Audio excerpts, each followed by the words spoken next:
Assalamualaikum warahmatullahi wabarakatuh. Kembali lagi bersama saya Tino Widiantoro, guru Bahasa Indonesia kelas 10 di SMA Martia Bakti. Nah, apa kabar kalian? Semoga baik-baik saja ya. Nah, di pertemuan keempat kali ini, di pekan ke-7, kita masih membahas di subbab terakhir dari teks laporan hasil observasi, yaitu dengan subbab melengkapi dan mengonstruksi teks laporan hasil observasi. Nah, di mana di pertemuan pertama waktu itu kita membahas tentang pengertian, baik pengertian secara umum maupun pengertian dari para ahli. Di pertemuan kedua kita membahas struktur dari teks laporan hasil observasi, dan di pertemuan kemarin kita sudah membahas kaidah kebahasaan dalam teks laporan hasil observasi, juga ciri dan fungsi dari teks laporan hasil observasi. Nah, di pertemuan kali ini tadi kita akan membahas atau mempelajari bagaimana cara melengkapi teks laporan hasil observasi dan bagaimana cara melengkapi teks laporan hasil observasi. Untuk itu, mari kita berdoa sebelum pembelajaran. Bismillahirrahmanirrahim.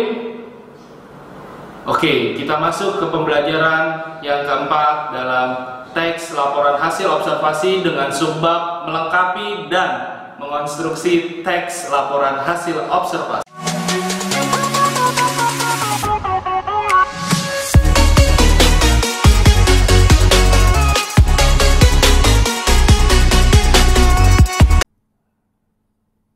Baik, Assalamualaikum warahmatullahi wabarakatuh. Kembali lagi bersama saya Tino Widiantoro, guru Bahasa Indonesia kelas 10 di SMA Martia Bakti. Nah, di pertemuan kali ini masih tentang teks laporan hasil observasi, di mana pada subbab terakhir ini kita akan belajar melengkapi dan mengonstruksi teks laporan hasil observasi. Nah, setelah mempelajari materi ini, kalian diharapkan mampu yang pertama melengkapi gagasan pokok dan gagasan penjelas. Selanjutnya menyusun teks laporan hasil observasi dengan memperhatikan isi dan kebahasaan. Kita langsung saja. Nah, coba perhatikan contoh rangkaian gagasan pokok berikut.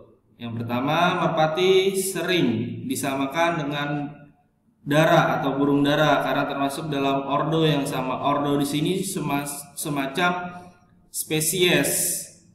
Yang kedua, merpati dan dara adalah burung yang berbadan gempal dengan leher pendek, paruh ramping pendek, dan kere berair. Nah, ketiga, merpati dan dara memiliki spesies yang bermacam-macam. Yang keempat, berbagai spesies merpati dan dara dimanfaatkan sebagai burung hias. Nah, ini semua merupakan rangkaian gagasan pokok pada teks yang ada pada buku paket kalian yang kemarin kita bahas di forum. Ini gagasan pokoknya. Nah, gagasan pokok ini bisa dilihat di sini ya. Merpati sering disamakan dengan dara karena termasuk dalam famili yang sama atau ordo atau spesies. Nah, gagasan penjelasnya, masih ingat kan gagasan pokok itu apa? Dan gagasan penjelas itu apa? Gagasan pokok itu adalah ide pokok yang terdapat pada suatu paragraf. Sementara gagasan penjelas itu adalah kalimat penjelas dari apa yang ditemukan pada sebuah gagasan pokok. Nah, dalam percakapan umum, kata dara atau merpati dapat saling menggantikan. Dalam praktik ornitologi, terdapat suatu kecenderungan bahwa dara digunakan untuk spesies yang lebih kecil, sedangkan merpati untuk spesies yang lebih besar. Namun, hal tersebut tidak diterapkan secara konsisten. Nah, ini merupakan gagasan penjelas dari apa yang ditemukan pada gagasan pokok dalam suatu paragraf. Lanjut. Nah, perhatikan contoh paragraf deduktif. Ya, apa sih paragraf deduktif? Paragraf deduktif adalah sebuah jenis paragraf yang dikembangkan dengan pola deduksi, dimulai dari pemaparan hal-hal yang bersifat umum. Kemudian dalam memperjelas paparan umum tersebut, maka akan ditambahkan kalimat khusus. Paragraf deduktif bisa dilihat dari letak kalimat atau gagasan utamanya yang berada pada awal alinea. Nah, ciri-ciri dari paragraf deduktif, yang pertama, kalimat utama atau ide pokok ada pada kalimat pertama paragraf. Yang kedua, memiliki pola umum, khusus. Nah, itu polanya. Yang ketiga cirinya adalah kalimat utamanya diperinci dengan kalimat penjelas. Nah, coba paragraf ini mana sih yang termasuk kalimat utama atau gagasan pokoknya? Tadi cluenya ada pada kalimat pertama. Menentukan kalimat itu dimulai dari tanda titik. 1, 2, 3, 4, 5. Ini jadi satu paragraf ini ada 5 kalimat. Dan tadi ingat, kalimat utama dalam paragraf deduktif terletak pada awal kalimat. Jadi ini gagasan pokoknya terletak pada ini awal kalimatnya. Seperti itu. Lanjut. Nah, sementara contoh yang kedua adalah paragraf induktif. Apa sih paragraf induktif itu? Paragraf induktif adalah paragraf yang letak kalimat atau gagasan utamanya terletak di akhir paragraf sesuai dengan pola induksi, yaitu dengan memaparkan hal-hal yang khusus terlebih dahulu yang kemudian akan disimpulkan dengan hal yang lebih umum. Jenis paragraf induktif diawali dengan kalimat-kalimat penjelas berupa fakta, contoh, rincian atau bukti yang kemudian disimpulkan pada kalimat akhir paragraf. Ciri-ciri paragraf induktif, yang pertama, kalimat penjelas yang ada sebelum kalimat utama berupa fakta, contoh, kalimat khusus, atau bukti-bukti yang mendukung pernyataan di akhir kalimat. Yang kedua, kalimat utama terletak di akhir paragraf.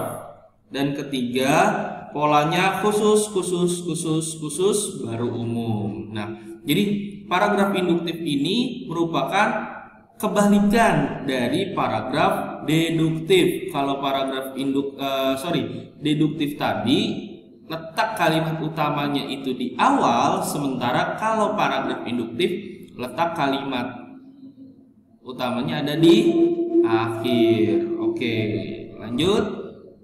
Nah, melengkapi teks laporan hasil observasi. Ini merupakan materi terakhir kita di teks laporan hasil observasi. Yang pertama ada menentukan topik permasalahan. Yang kedua, struktur teks harus sistematis. Yang ketiga, merencanakan cara menyelesaikan masalah. Keempat, melakukan pengamatan sesuai dengan masalah yang ditentukan. Kelima, membuat kerangka laporan. Dan terakhir, keenam, menitik ulang hasil pengamatan. Kita bahas dari nomor 1, menentukan topik permasalahan. Jadi dalam membuat teks laporan hasil observasi, kalian harus menentukan topiknya dulu apa. Ya, misal objeknya adalah hewan ya. Kalian cari topik yang hewan-hewan yang mudah untuk diobservasi, misalnya kucing, misalnya ikan, seperti itu. Yang kedua, struktur teks harus sistematis. Masih ingat kan struktur teks laporan hasil observasi itu apa saja? Sistematis di sini harus tersusun secara urut, tidak boleh acak. Yang ketiga, merencanakan cara menyelesaikan masalah. Jadi dalam sebuah teks laporan hasil observasi, kalian harus merencanakan cara agar masalah dalam teks tersebut terpecahkan. Jadi seperti itu. Keempat, melakukan pengamatan sesuai dengan masalah yang ditentukan. Yang namanya teks laporan hasil observasi, sekali lagi, harus berdasarkan fakta. Jadi kalian melakukan pengamatan itu sesuai dengan masalah atau sesuai dengan faktanya. Yang keenam, kalian harus membuat kerangka laporan atau peta. Kalian mau melakukan hal apa? Kalian mau melakukan hal terlebih apa dahulu sih gitu. Yang keenam, menitik ulang hasil pengamatan. Jadi setelah kalian melakukan pengamatan, kalian harus menitik ulang, mengevaluasi lagi apa saja yang kurang dalam teks tersebut. Lanjut. Mengonstruksi teks laporan hasil observasi. Apa sih mengonstruksi? Mengonstruksi itu membangun. Jadi apa saja hal yang diperlukan dalam membangun sebuah teks laporan hasil observasi. Yang pertama, tentukan objek yang akan kamu amati. Yang kedua, susunlah jadwal observasi yang akan kamu lakukan. Ketiga, lakukan observasi terhadap objek tersebut dengan menyiapkan pertanyaan atau poin-poin pengamatan. Nah, ini sekali lagi, dalam melakukan sebuah pengamatan, kalian harus menentukan objek apa yang akan kalian amati. Yang kedua, susun rencananya.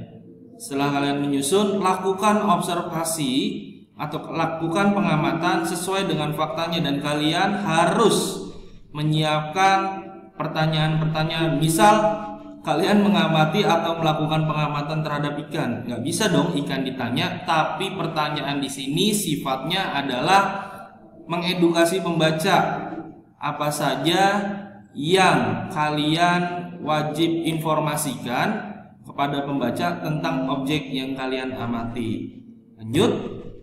Yang keempat, catatlah hasil observasi kalian. Bila memungkinkan, ambil foto atau videokan observasimu.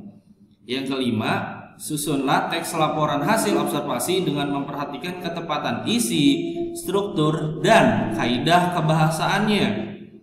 Keenam, presentasikan teks laporan hasil observasimu di hadapan teman-teman atau kalian bisa share di mading sekolah gitu. Nah, kita bahas dari nomor 4, catat. Nah, ini perlu karena apa?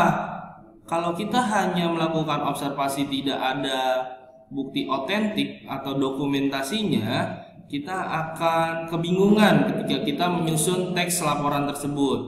Yang kelima, kalian tadi harus memperhatikan ketepatan isi dalam teks laporan hasil observasi itu apa, bersifat informatif kah, edukasi kah, atau hanya kalian melakukan pengamatan biasa. Nah, strukturnya sekali lagi harus tersusun secara sistematis dan kaidah kebahasaannya jelas agar nantinya pembaca mudah memahami teks yang kalian buat.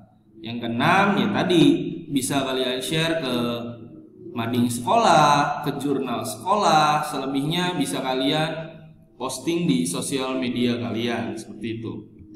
Lanjut. Yang ketujuh, berilah tanggapan atau kritik saran terhadap laporan hasil observasi yang disajikan oleh teman kalian. Yang ke-8, publikasikan teks laporan hasil observasimu di majalah dinding, majalah sekolah, blog, atau di media cetak. Nah, ini kalian perlu sajikan, kalian perlu membuat perbandingan antara teks laporan hasil observasi yang kalian buat atau kalian bisa mencari referensi di internet. Sementara yang ke-8 tadi sama seperti poin ke-6, kalian perlu mempublish, bisa lewat majalah dinding, majalah sekolah, blog, atau media cetak, atau sosial media. Oke, sampai sini. Kalau masih ada yang belum dipahami dari materi teks laporan hasil observasi, bisa kalian tanyakan pada forum Google Classroom. Sekian pembelajaran hari ini, semoga bermanfaat. Jangan lupa jaga kesehatan. Wabillahi taufiq wal hidayah. Wassalamualaikum warahmatullahi wabarakatuh.